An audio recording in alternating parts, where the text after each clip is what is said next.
Thank you, Mark. Thank you so much. A big round of applause for Mark Nemo. Thank you for reminding us once again about the faithful love of our Father. Also thank Dr. Sindhu who did the translation for us in Malayalam, and Sali Chechi who did the translation for us in Hindi. Without wasting any time, I would like to welcome one very vibrant Jesus youth to animate this panel discussion for us. Please put your hands together and welcome Dony Peter, a member of the Jesus Youth International team. And over to you, Dony. Good morning, everybody. How are you all doing today? Really fine? सब लोग यहाँ पे आज खुश है? अरे इतने सारे लोग हैं. Just look behind. So many people. 12,000 youth gathered here. Isn't that amazing? You know, one of the things that today we're going to be talking about is about how this happens. Why are you here? You know, today Mark was telling us about how God is faithful in our lives. Beyond doubt, He is amazingly faithful. And today I'd like to invite some very special brothers and sisters of ours who are Jesus Youth, who today I would want them to tell you about how God is being faithful in their lives. So put your hands together as I call Thomas Michael. Thomas Michael is from Trivandrum, very actively involved in the ministry for over a decade. He's married and he's got 3 wonderful kids. Thomas Ita. Abhilash Paul. Abhilash is a full-timer, was a full-timer. He's doing his B.Ed and he's a teacher. Linu Thomas is also a full-timer. Linu has been teaching in St. Anthony's College in Shillong. She's come from Shillong. We have George Guti from Pala. He's finished his M.Com. He's here with us. We have Mayrose Abraham from Melbourne, Australia. She's working in HR. She's part of the international team, and he's also a mother of Luke, a beautiful, wonderful little baby Luke. And we have Tima Thomas, who was a full-timer, who's continuing to a full-timer. She's from America, New Jersey. So we have these amazing people here today. And I would like to really ask these people as to what is God doing in their lives? What is the amazing things that He is sharing in their lives? Can I get a mic? One more mic. Should be a mic. Okay. Great. So we'll start with Mayrose. Yes, Mayrose. Mayrose was a full-timer. She was a full-timer and very actively involved with the movement. She's now part of the IT man. Right now, she has a full-time responsibility as a mother of Luke. So, May, how do you find God being faithful in your life? How do you understand the faithfulness of God in your life? Donnie, one of the beautiful things that happened to me is the birth of Luke.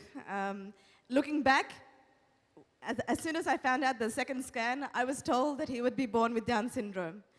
The shock of my life, the shock of everyone in our family, and it was almost like we couldn't accept it. But what made it happen was me realizing how the Lord was teaching me to be more faithful and being faithful to me and my entire family. What I got out of it was to accept. As soon as I could open my heart and I could accept that this was not my child, but the child of God, and that He had given me this child, I was able to continue to walk onto His path. From there, each moment was a day-to-day walk, and it still is. Even though he's born at 6.5 months, or 2.5 months premature, he continues to prove the doctors wrong. Each day, each time we go to the hospital, there's something or another that they come up with. But each time I continue to realize that how faithful God is, how much He loves each and every one of us, and how much He can show that Jesus is present in Luke and in us and an entire family. Thank you so much. Can you give a big hand for Mayrose? You know, one of the things that most of us go wrong with is this. We think that when we have a problem, suddenly God is out of control. You know, we see when we have a situation that we cannot understand, we feel God is suddenly, switched off the monitor that looks at us, and He's looking somewhere else. But this is the most beautiful thing. I think as May's life tells us with the birth of Luke, that even though these problems happen, it is only a sign that He is even more interested in your life. He's even more interested. Can you give a big hand to this amazing God? Thank you, Mayrose. We have with us Linu. Linu is she's a teacher in Shillong. How many of you here from Shillong? Those of you from Shillong? Oh, the big crowd from Shillong. So she's a staff from Shillong. Linu, you've taken a big step. You've been brought up here, and suddenly you made this transition to go and become a full-timer, and then you decided to go back to that place and continue to be a teacher in your place where in the Northeast. What makes you do this? How are you motivated to do this? Yes. I have always experienced a God who was always walking with me.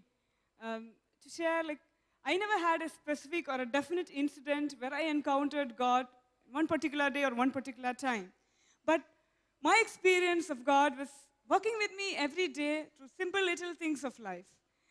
And so, and my full-timership played a very significant role in finding this God, in getting to know this God in a better way, in a more closer way.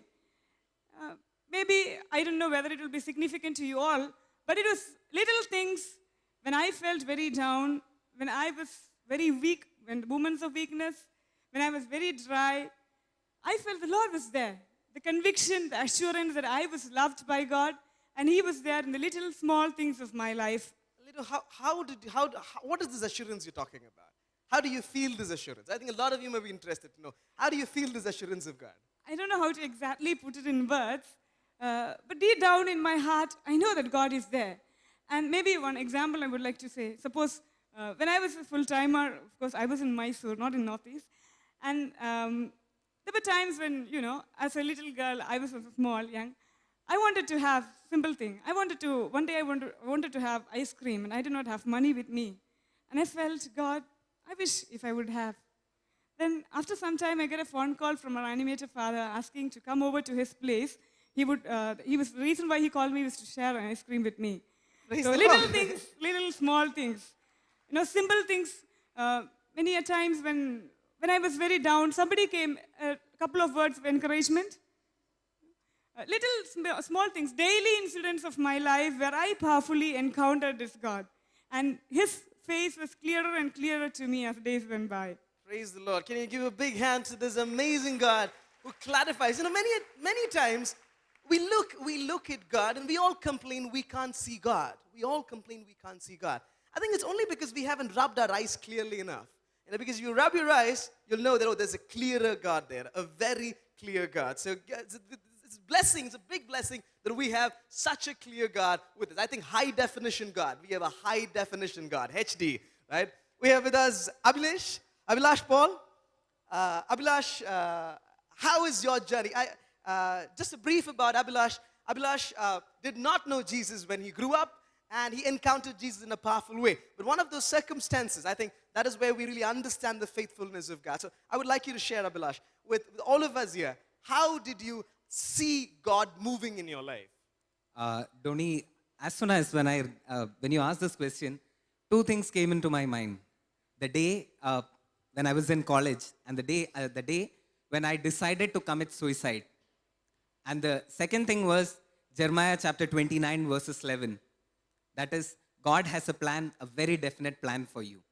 I was totally shattered. I was totally shattered with my life. I thought that it's best that I'll end off my life. And I was about to commit suicide, everything ready. I got everything ready. I was just about to commit suicide. Maybe at that time, now I feel I'm so fortunate that the God has blessed me. But at that time, I was feeling that somebody was there on the terrace. He was praying. He just came. He was a Jesus youth. He just came. He asked me, what exactly is the problem? Why you want to do this thing? Then I shared my problem with him. I told, this is a situation. The next moment he said, he heard everything. He shared about himself. And then he told, Abhilash, can you just come for the prayer meeting in our college? I said, I've never gone for a prayer meeting because being a Hindu, I've been brought up in a very orthodox family. And we have been told that, okay, Christians means something else. They just know how to convert people. That's it. Anyhow, something was there. I went for that prayer meeting.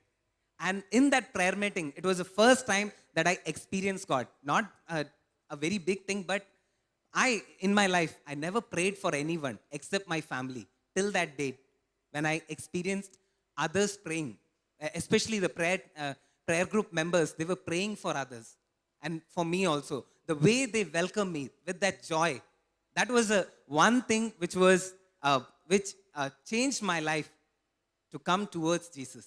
And that's how it all started. And still, when I look back, the best thing was my family. The whole family, even though they are still Hindus, all of them, they have supported me now. Once I remember, there was an incident wherein all my family members, they were they were standing beside me, and they were just shouting all the bad words at me. And I was just praying that, Lord, they don't know you, so just forgive them. And now all of them, they are a support to me, the whole family. Praise the Lord. Give a big hand to the faithfulness of God. I think just like just like anything that you cook, right? You put it to cook, and then immediately if you start eating it, it has to cook. Some of the things taste best when it's cooked, like biryani, right? Like dum biryani, you know. You have to cook it from down and top, and as it cooks more, the flavor increases. I think the faithfulness of God is something so beautiful. As you begin to experiencing Him from both under and above, you become sealed in the faithfulness of God. So I think we'll give a big hand to the sealing of God's faithfulness in our lives, the sealing of God's faithfulness in our life. And I think we have George Goody here. George Goody he's finished his M.Com. He's from Pala. George, why didn't you tell us? You know, George Goody has been through a lot. He's been through a lot, and one of the things he's a survivor of cancer. There was a time in his life where he was afflicted with cancer, and then God has miraculously worked in his life. How did you feel this process of walking through these things, George? Okay, God has been always faithful to me, but I was not faithful to Him. After finishing my schools, I went to college. That time my family relations were very, very bad, and I was planning to kill my father's brother, and I was actually making all arrangements to kill him. And I have that time the college, Jesus was very active, but I never heard any word about Jesus. But because I never went to college, that was my myself. And after that time, God has a special plan for me. He just threw me to a hospital bed and said, "You are a blood cancer patient. You will not live. Your life is shortened to a few months only." That time I was, I felt the promises of God there. At that time, the doctor has came, and one day I was. The doctor came and said, "You are going to my mother said, your son is going to die within 8 hours. So make all the arrangements to bring his dead body back to home." And dear friends, God just landed into my life like a bomb. In the next early morning, I just woke up from 14 days long sleep. I just woke up and walked out on the hospital with no problems. Then my hospital, everything, I was fine. I have completed my studies. Then I have many debts in my family. All the debts were cleared, and every moment God has made many amazing things in my life.